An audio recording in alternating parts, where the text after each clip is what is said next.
Bob Richards, Jeremy Corbyn said today that he wants to bring, among others, Bermuda back into direct rule. What do you say to that? Well, I would say that Bermuda is a country that has its own constitution. We have a democratically elected government that operates under the rule of law under the Constitution.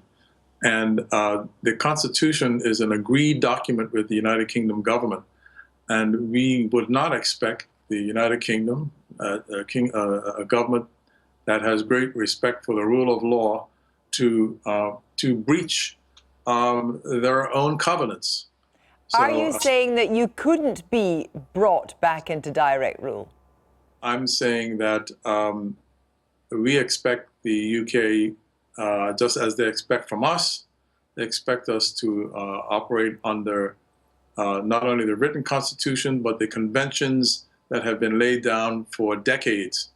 And none of those conventions, neither the constitution, allows for a unilateral change of our constitution. And to take direct rule over Bermuda would be a unilateral change in our constitution. But how do you justify, for example, to British taxpayers that you provide a place for people to hide the tax that they are due to pay in the countries where they are based? That's a question based on a false assumption. We have our own laws on our own taxes. And every company that incorporates in Bermuda has to provide the government agency, which is the Bermuda Monetary Authority, the names of the beneficial owners of those companies. And that includes trusts as well. And it's a register called a beneficial ownership register. But that does not necessarily suggest that those people are paying fair taxes in their own country, because what they're doing is sheltering in Bermuda. What it means, though, is that the UK tax authorities wish to know who owns this company. There are tax information exchange agreements that enable us to give them the information they need. There's no withholding of information between the Bermuda government and the UK government, or any government with which we have a tax information exchange agreement. And we have agreements such as that with over 90 countries in the world. So we freely provide the information that we have on people that set up companies in Bermuda. Yes, you provide the information, but you don't deny that they are not paying the taxes that they're due to pay in their own country, for example, Britain. Well, if the British authorities think that some Briton, has a company in Bermuda and they're not paying their taxes, we will assist the UK government. But your government's laws, taxes are for them. The only thing that we can do is to cooperate and assist with you when asked through the proper channels. Why do you think that in 2013, David Cameron said to Bermuda that you had to get your house in order? Well, I think that he misspoke, quite frankly, because insofar as this is concerned, the UK is planning to construct a beneficial ownership registry. I'm sure that you know that. The facts are that Bermuda has had such a registry for 70 years, 70 years. Yes, but it doesn't mean you're not a tax haven, does it? Yes, it does. Yes, it does. Bermudians pay taxes. Companies in Bermuda pay taxes.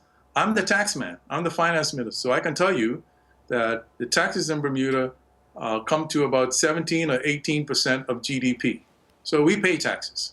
And every time I put up taxes, I get howls of complaints from residents, as I did in this budget session.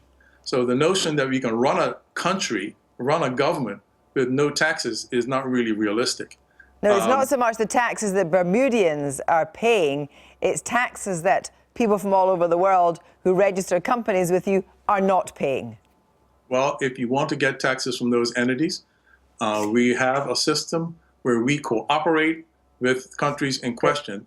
The key thing with this tax haven issue, the key issue is transparency and cooperation. And we cooperate with all major countries, including the UK. So if they want to have information about a particular company or a particular person, they ask that information through the proper channels and they get all the information they want from Bermuda. And then they can go and chase that person down if they want.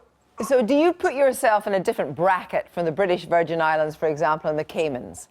Absolutely. What's wrong with them then? I don't know what's wrong with them, but I'll tell you what we do. That we have had this very strict regime for 70 years, and we have always tried to stay ahead of the curve in terms of transparency and cooperation. But do you think the British Virgin Islands and the Cayman Islands should be brought under direct rule?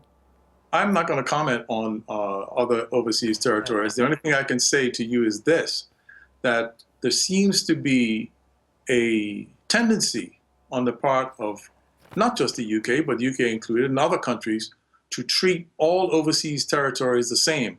One size fits all. I can tell you categorically that one size does not fit all. The constitutions of those islands that you mentioned are different from Bermuda. We have a very higher level of self-government than they do. And from the beginning, from 1947, our forebears had the notion that we didn't want just anybody doing business in Bermuda. We would screen them and approve them and discard the ones that didn't meet our standards. And that's the reason that you do not see Bermuda mentioned in those Panama Papers. By the way, I have to remind you that the UK is mentioned in those Panama Papers, but not Bermuda. Now, I wonder whether you believe that Bermudians still feel an emotional connection with the United Kingdom. The reason I'm going to ask you that is I was looking in your local paper and there were renewed calls for you to use this just to go for independence. Well, I think there is a strong historical tie between ourselves and the UK. I was just telling some people earlier before we came on the air that, you know, my father studied in the UK during the Blitz. And I grew up on World War II stories. So I have this affinity, like most Bermudians do. But at the end of the day, Bermuda has to do what it's got to do to protect our own people and our livelihoods. And I'm hoping that the United Kingdom will differentiate Bermuda from other territories that may, in fact, be running afoul of the international conventions that we think should govern this world, insofar as rooting out tax criminals and rooting out terrorist financiers. We don't want that kind of business in Bermuda, and we try very hard to root that business out. Now, you know, our regime isn't perfect. I used to work in that agency a long time ago. I know it's not perfect, but I can tell you, it's a heck of a lot better than any other one that I've come across. Just one final question. Do you rule out independence? I think when Bermudians are ready for it, it'll happen. But right now, I don't think they are. Bob Richards, thank you very much for joining us. My pleasure.